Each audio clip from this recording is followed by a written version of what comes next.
Samantala, mahigit 100,000 estudyante naman sa Davao Region papasok sa senior high school. Ang detalye sa ulat ng aming kasamang si Tengali, Radyo ng Bayan Davao.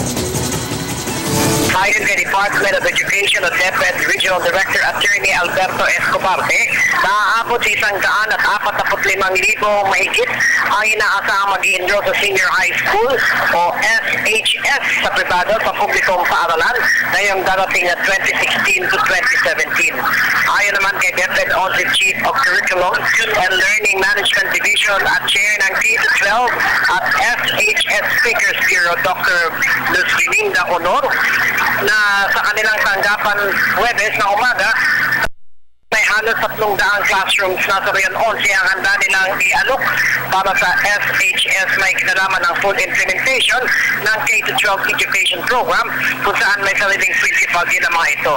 Sa lungsod ng Davao, may 68 na sa 73 paaralan ang handa ng mag-alok ng SHS sa iba't ibang paaralan sa National High School.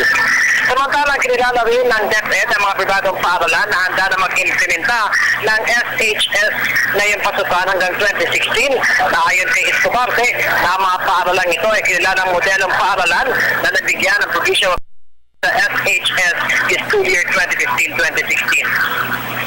Ilang bahagi ng Kalang Information Education Campaign o IEC, ang DepEd 11 magsasagawa ng public forum sa darating na Hulyo para sa K-12 program kung saan inaasahang higit sa 10,000 mga magulang ang inaasahang dadalo dito.